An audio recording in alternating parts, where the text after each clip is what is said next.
He just wants his moment in the spotlight. He's like, I didn't play today, coach. I got to go out there. So he's going to play. He's got to get his headphones adjusted perfectly there under his sound blockers. His win ratio against Zerg is very, very good. He's 7-2. And his overall win ratio is, what, 15-7? I mean, he's really good in general. That's definitely his best matchup, though. So I guess that does make sense. Yep. Well, Hydra, 2-5 versus Protoss, did just defend an Immortal all-in, but up against the Archangel Protoss, things are going to look a little bit different, I would say. Looking very focused here, honestly not so nervous anymore after beating Parting and ending his streak. Looks really determined to actually take this one. I feel like after getting that first one out of the way, he's going to have that extra power and less nervousness. Taking down a big opponent like Parting is really, really good for your confidence. Definitely so, man. All right, guys, it's time. We're jumping into the next game here. Rain versus Hydra, the last man standing for CJ Entis.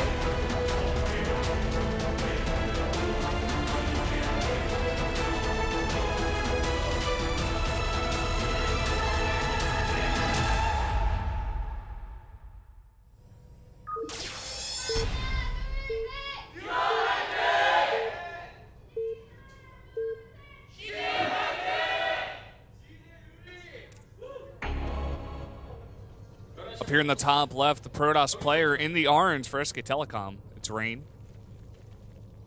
And over here to the top right in the yellow for CJ Entis, it's Hydra. 1 of 3 wins here. Needs 2 more. And you know, the Cinderella dream continues. He wins the game in under 20 minutes. I think Hydra might win this one. By the way, do you know of any nicknames that Rain has that I might not be aware of? No. 노잼종. Oh yeah, that's right. You told us that yesterday. Yeah, he's the non-funny Protoss. Non-funny? Yeah, 노잼. You mean no fun? Yeah, no.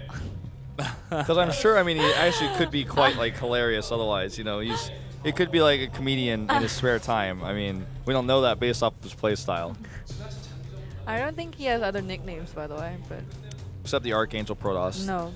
Yeah, that's a really good one. Yeah. I hear some really smart people came up with that one. Yeah. So, Jen, I feel like 90% of your input today and yesterday has consisted of, oh my god. Oh my god. You're right, you're right. Maybe it's the female in you that comes out here. Could be part of it, I think. Well, I just heard the Korean commentator say that Hydra is really, really ahead of this game because he's really stronger in the beginning part of this game on Habitation Station. Yeah, well, it's a map that early game is really important on because of that gold base. This appears to be a drone scout, but no, actually. No. He's going to get that gold. He went pool first, and it's going to help him defend it. This is what we like to call Cheongdam Zerg. It's Gangnam Zerg.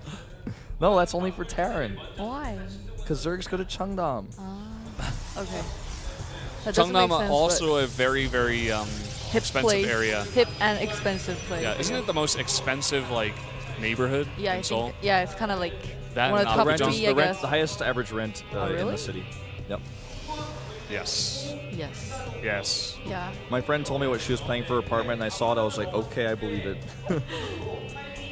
So, obviously he's going to have a high economy with this. This does get scouted right away by Rain, and he's going to be forced to react. Do you think we're going to see aggression off of this? Just 2-base, like maybe a roach push or something? Absolutely possible. We're really surprised if Rain takes his own gold in response, but actually his probe is going that way. This is not very Rain-like at all. So this is going to be a crazy game. See games like this from time to time. Parting, probably the most well-known Protoss to ever take the gold base on this map. This feels like old school Metalopolis, like 2010, Wings of Liberty beta. The bases are so close, you can like take one step and just like walk over to that base, literally. Yeah. The Colossi take like 2 steps; they're already on the other side. Yeah, they can like hit the drones from the. Literally. They can hit the drones from the mineral line of the Protoss. This does create quite an interesting dynamic here. If the Protoss gets away with having the gold base, it favors the Protoss quite highly, especially because then the Protoss can take a very safe third base back at home where they have that natural to bolster the reinforcements, keep another tight wall there, whereas Zerg doesn't really benefit from getting a wall. She's going! taking a little while. For the trek, the adventure. Every time a queen walks to that gold base, man, I just think like, thinking when I used to do like 10-mile hikes, and I'm like, oh, I'm going to get there eventually. It's really steep. We're seeing 2 gates come up here, so we could definitely see aggression out of Rain. Already up to 3 gates so far. Yeah. Here come those probies. And that Maynard over there. Third base comes up for Hydra. Has early speed. Not a massive gas income. And we'll see what he decides to use it for. 10 Lings already, but the Lings are going to have to harass, and they're really going to try to pull these bases apart. They're going to be harassing the main, or you know, attempting to harassing the third base a little bit, but they won't really get a lot of critical damage. Yeah. Same with this Mothership core, only with 2 kills. We see Stargate on the way here for Rain. Very, very good idea. The rush distances on this map by air are super, super short. Most commonly, though, we do see players go for, you know, when they do take their own gold, Immortal pushes, because you can make so many more Zealots with that. Great scout here by Hydra, and so important for him in these last 2 games. You usually normally see Immortals, so this is going to be a really important scout for Hydra. Like, oh, okay, I can relax. I just need to get my spores up and have queens ready. I should be okay. Because Immortal push off of that with extra minerals that you get from the gold base, plus the really short rest distance from that location, can be so difficult to defend. But there is a Robo going up as well. Oh, the Zealot not on hold position. A huge mistake here by Rain. The force field will go down, and it will hold it off for now. You don't see any more Zerglings being made, but this is going to be so annoying to deal with. He's going to have to warp in more Zealots, but I don't think he has enough gates to. 3 Zealots got force fielded inside here. Now he's just going to run around these units. He also unpowers the Robo with this. And keep in mind that the Hydra Den is coming up right now, as well as 10 more drones, so he's going to be a really good spot economically as well. This finally does get cleaned up. He's also got a Phoenix in the air to clean up all these Overlords. I feel like it's a really good idea. Really clean out that dead space, really gain control of that air. Nobody who wants to know what happened to that Ultralist deserved such a fate in the background there. Although I do often wonder. Robotics Bay comes up. Warp Prism here as well for the more of that direct harassment you were talking about. He'll be able to drop the Warp Prism at the gold base, warp in Zealots there, use Phoenixes to lift Queens. Spore Callers are so essential right now in the defense. He's making 3 of them, 1 at each base. May decide to add additional ones once the Warp Prism starts flying. Makes them as late as possible, notably. Because we usually see sometimes the Zerg overreact to make them really early when those could be drones that get out a little bit earlier, get more mining time. But here we see Hydra droning up really, really heavily and then getting them right when he needs them. Exactly. Here's that Warp Prism on the way, along with 4 of those Phoenixes. Hydra has to be ready for this. He doesn't know so far because the Overlords were cleaned up. So this is going to be the first time he sees this. Well, this could be a big hero-style push where he just keeps warping in Zealots. What is he going to target? Looks like he's just going to go ahead and fight these Hydra straight up. There's not enough of them, so he can actually fight with Phoenixes here. Hydra's trying to get a good spot back behind the mineral line, but he's going to find a few of them here. They're so split up from each other, and the Phoenixes are doing a lot of work here. This does really, really well against a build that Hydra has chosen. That Queen may fall as well, getting pretty low here. Does start to micro it back. Really a good micro there. Losing that Queen would have been huge. Saving it is so important to get those injects. Yeah. Phoenix is still trying to catch any marauding Hydras they can find. Even some drops over here as well with the Zealots at the gold base. But it will eventually be cleaned up. You okay, My voice Brendan? is just not working today. I'm like having a seizure. You're having what I had on, what day was it? On Wednesday or Friday? Friday, I was having that same problem. I don't know what caused it, but maybe I gave you some sort of weird sickness. You gave me the disease, man. Well, this isn't really going to be effective anymore. There's too many Hydras. Yeah. I mean, yeah, you can pick off some drones like this with the Zealot harassment. He's just got too many Hydras. He's not going to be able to fight with the Phoenixes anymore. He needs to bring those Hydras home, though. And he does. He should be fine. It's only 3 Zealots. And the Queen. Okay. Based on what Hydra lost, all he really lost was a bunch of Hydras. So he's not really losing that much. He's not losing drones. The Phoenixes are being really annoying, and it's annoying harassment, but the Zerg is getting farther and farther ahead in supply, and he's getting a really, really strong Hydra army, whereas a lot of this army for Rain is dropped into a lot of those Zealots that just keep dying.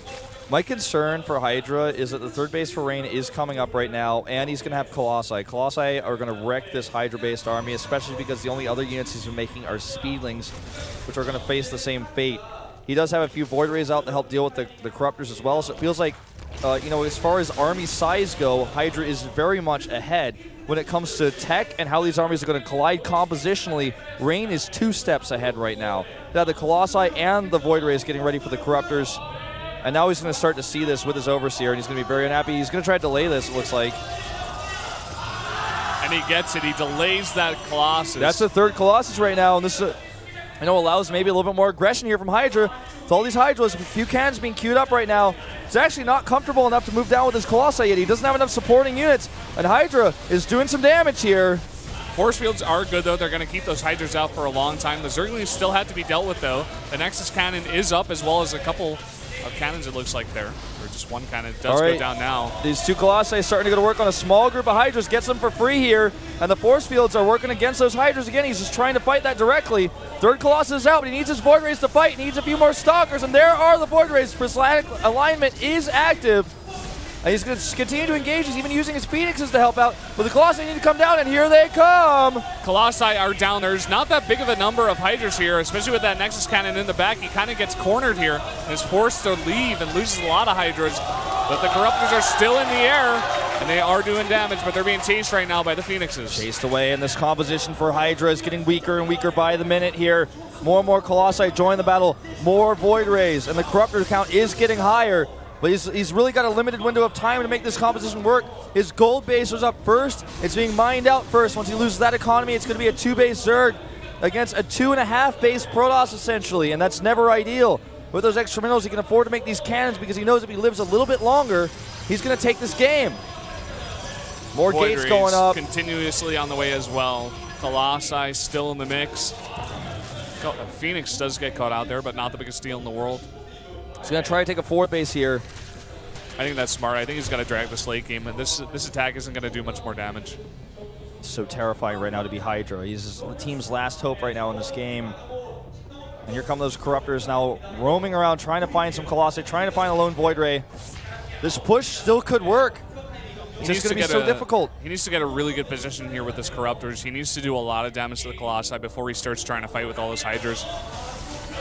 All right, here we go. This is the engagement he wants. He wants the Corruptors to fight here. While the Hydra's coming at the back. Now they're starting to engage. He's dropping a lot of corruption here. Is this enough? The Force Fields go down. Time Warp goes down as well as a lot more Hydras coming through.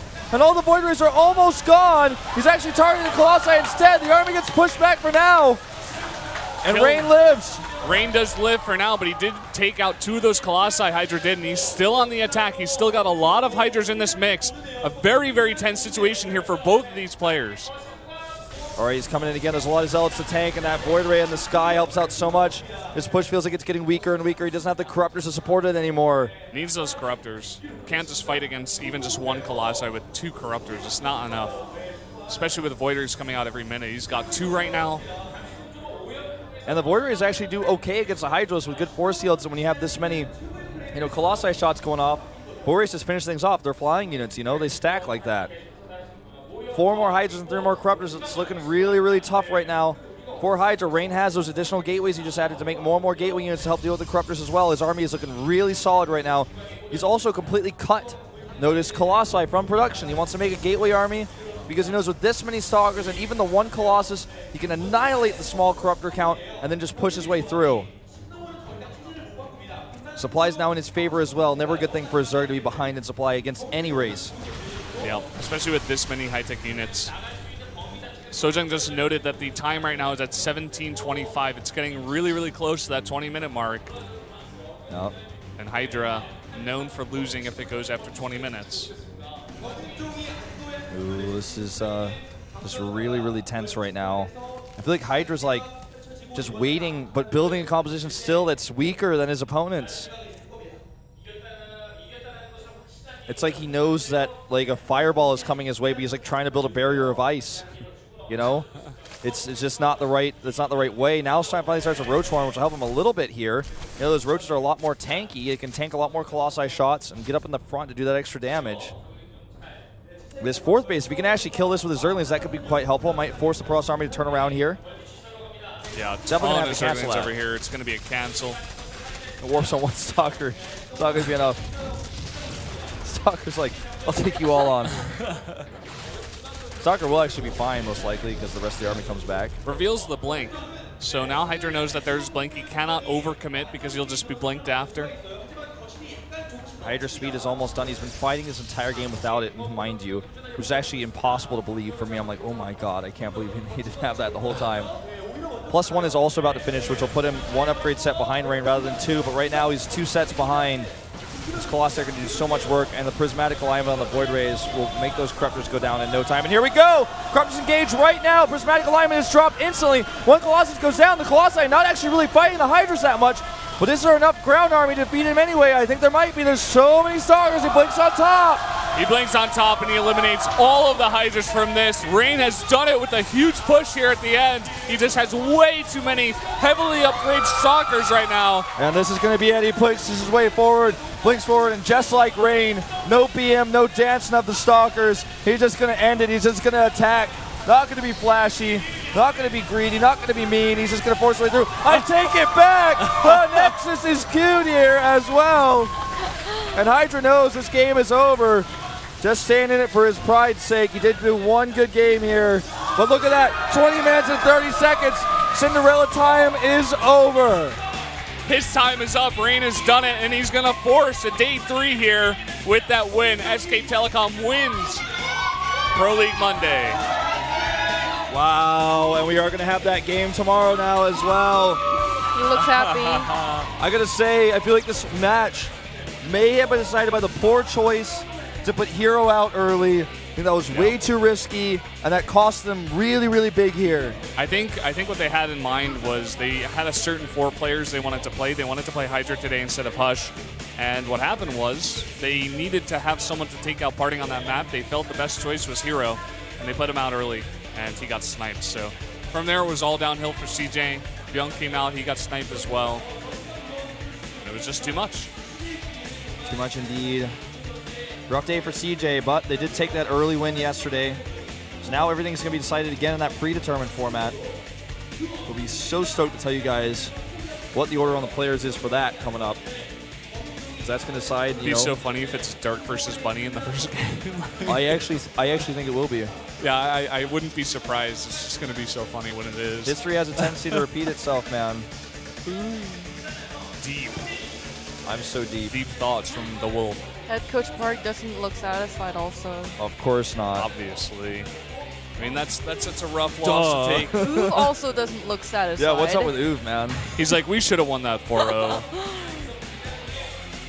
Let's guess who the MVP will be tonight. Probably Parting. Yeah, it's going to be Rain. Parting. Yeah, I would say Parting. 3 wins in a row. Bunny takes the first one over Dark, but then Parting beats Bunny, Hero, and Byung. Hydra takes down Parting, but then Rain is able to clean it up on Game 6. Yep, that was a really, really good set of games here by SKT today. Parting definitely the MVP in my eyes. And, you know, Rain did play really well, did defeat Hydra, was the last player to win there. But I feel like Parting was just the one who really actually cleared things up. Without him, it would not have been as easy, would not have been as possible. And I think most importantly, he beat Hero. I mean, realistically, if Parting's only one was against Hero and Rain was the one who got 3 wins, I'd still give Parting the MVP. Because I feel like that's actually a turning point. That's the winning moment. That's like taking the Queen. You know, you take the Queen, the opponent that you're playing against is always going to have a hard time. Yeah. So with that, it is tied up 1-1. We're going to have our final day here tomorrow, which will decide which one of these 2 teams is going to advance to the playoffs. And then, of course, next week, we're going to have Jinner Green Wings versus KT Rolster. Make sure you guys tune into that one next week. And then we'll have a week break after that, and we're going to go right to that grand finals on the Seoul Floating Island. We will indeed. There's a picture of it. The Seoul Floating Island Media Art Gallery. Not a Galleria.